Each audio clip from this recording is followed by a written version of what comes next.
Welcome back friends. एक नया week और एक नई बुक समरी। इस हफ्ते की बुक है मैनेजिंग आवरसेल्फ। इस बुक से हम लोग ये सीखेंगे किस तरीके से हम लोग अपनी लाइफ को मैनेज कर सकते हैं। हिस्ट्री में जितने भी सक्सेसफुल लोग हुए हैं उन लोगों के अंदर एक कॉमन चीज ये है कि वो सब अपने आप को मैनेज करना बहुत अच्छी तरीके से जानते हैं। जो लोग अपनी लाइफ को और अपने आप को अच्छी तरीके से मैनेज कर सकते हैं वो लोग सक्सेसफुल हो सकते हैं बहुत ही जल्दी।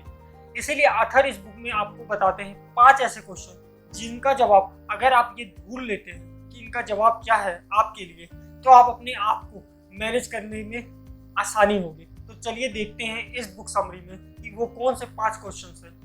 पहला चीज ये है, व्हाट आर माई स्ट्रेंथ। आपकी ताकत क्या है। हर इंसान की अलग अलग स्ट्रेंथ होती है और हर इंसान को अपनी स्ट्रेंथ के बारे में पता होना चाहिए। अगर आप अपनी स्ट्रेंथ पे फोकस करेंगे, उस पर ही काम करेंगे, तो आप ज़्यादा स्ट्रांग होंगे, आप जल्दी सक्सेसफुल हो सकते हैं इस फील्ड में जिस फील्ड में आपकी पहले से ही स्ट्रेंथ है। इसीलिए अगर आपको कोई गोल अचीव करना है तो पहले ये जान लीजिए क्या जो आप गोल अचीव करना चाह रहे हैं उस गोल में आपके पास जो जो भी चीज़ें की ज़रूरत है उस चीज़ों में आपके पास क्या स्ट्रेंथ है या नहीं है। उसके लिए आथर बताते हैं फीडबैक एनालिसिस आप कर सकते हैं। फीडबैक एनालिसिस के द्वारा आप ये पता कर सकते हैं कि आपकी स्ट्रेंथ क्या क्या है, वीकनेसेस क्या क्या है।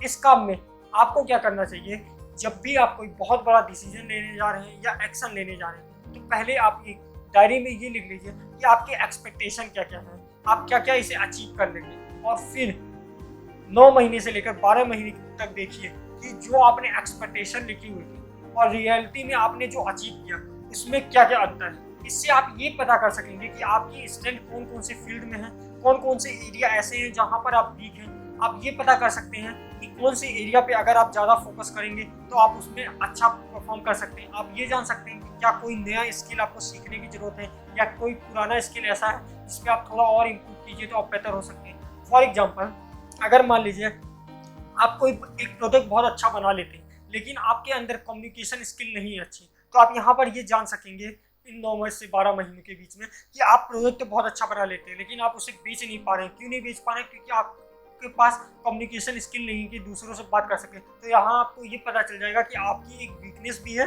जो आपकी स्ट्रेंथ जो है उसके आड़े आ रही है। वो आपकी स्ट्रेंथ जो है वो प्रोडक्ट बनाने की, उसमें आप महारत तब तक नहीं हासिल कर सकते हैं, आप उससे कुछ सक्सेसफुल नहीं बन सकते जब तक आप उस प्रोडक्ट को बेचना नहीं सीख जाते। इसीलिए आपको पता चल गया कि आपको कम्युनिकेशन स्किल यहाँ पर सीखने की जरूरत है। इसी तरीके से दूसरा जो क्वेश्चन है वो ये है कि हाउ डू आई परफॉर्म। आप किस तरीके से परफॉर्म करते हैं ये भी जानना जरूरी है। हर इंसान एक ही काम को अलग अलग तरीके से करता है। कोई इंसान रीडर होता है, कोई इंसान लिसनर होता है, कोई इंसान को कोई चीज़ें सुन के बहुत जल्दी याद हो जाती है, कोई इंसान को कोई चीज़ें पढ़ के भी समझ में जल्दी आ जाती है। आपको ये पता करना है कि आप किस तरीके से ज़्यादा अच्छा परफॉर्म करते हैं। क्या आप कोई चीज़ पढ़ के बहुत अच्छा परफॉर्म कर सकते हैं, कोई चीज़ आप सुन के बहुत अच्छा परफॉर्म कर सकते हैं। आपको ये पता करना जरूरी है। आपको ये पता करना भी जरूरी है कि आप किस तरीके से आप काम करते हैं। क्या आप अकेले में बहुत अच्छा काम कर लेते हैं या आप टीम वर्क बहुत अच्छा कर लेते हैं। आप जिस तरीके से बहुत अच्छा परफॉर्म करते हैं उसी तरीके से आपको काम करना चाहिए। अगर आप उसी तरीके से काम करेंगे जिस तरीके से आप बहुत अच्छा परफॉर्म करते हैं तो आप जल्दी सक्सेसफुल हो सकते हैं, क्योंकि आपने वही तरीका अपनाया है जिस तरीके से आप बेटर परफॉर्म करते हैं। तीसरा चीज ये है, व्हाट आर माई वैल्यूज। आपको ये पता होना चाहिए कि आपकी वैल्यूज क्या क्या है। अगर आप कुछ ऐसा काम कर रहे हैं जहाँ आपका स्ट्रेंथ तो मैच कर रहा है लेकिन आपकी वैल्यूज नहीं मैच कर रही है तो आप अच्छे से काम नहीं कर पाएंगे। इसीलिए जरूरी है कि आपको पता होना चाहिए आपका वैल्यू क्या है। उसके लिए सबसे अच्छा तरीका है मिरर टेस्ट। आप शीशे के सामने खुद से पूछिए कि क्या आप जो काम कर रहे हो वो ऐसे काम तो नहीं है जो आपकी वैल्यूज के डिफर हो। अगर आप कोई ऐसा काम कर रहे हैं जो आपकी वैल्यूज से बिल्कुल डिफर है तो आपको वो काम नहीं करना चाहिए। क्योंकि अगर आप किसी एक ऐसी कंपनी में काम कर रहे हैं जहाँ पर आपको पैसे भी मिल रहे हैं, आपका स्ट्रेंथ भी है, उस काम को करने में मजा आ रहा है, लेकिन अगर आपको उस काम के साथ वैल्यू नहीं मिल रहा है जिस वैल्यू के कारण आप काम कर रहे हैं, हो सकता है आप काम कर रहे हो दूसरों की मदद करने के लिए लेकिन उस काम से लोगों की मदद नहीं हो रही है लेकिन आप पैसे तो बहुत अच्छा कमा ले रहे हैं, तो हो सकता है आप लॉन्ग टर्म में स्ट्रेस फील करें। इसीलिए यहाँ पर आथर ये बताते हैं आपको जब वैल्यू और स्ट्रेंथ में आपको समझ में नहीं आया क्या चूज करना चाहिए तो हमेशा आपको वैल्यू चूज करना चाहिए। क्योंकि अगर आप अपने वैल्यूज से अलग काम करेंगे तो आपको स्ट्रेस हो सकता है, आप काम ठीक से नहीं कर सकते हैं चाहे आपको कितने भी पैसे उस काम के मिल रहे हो। चौथी चीज ये है, वेयर डू आई बिलोंग। हम सभी को ये पता होना चाहिए कि हम कहाँ पर बिलोंग करते हैं और उसी तरीके से काम करना चाहिए। बहुत ही कम लोग ऐसे होते हैं जिनको पता होता है कि वो लोग किस तरीके के काम के लिए बने हैं और किस तरीके के काम वो कर सकते हैं।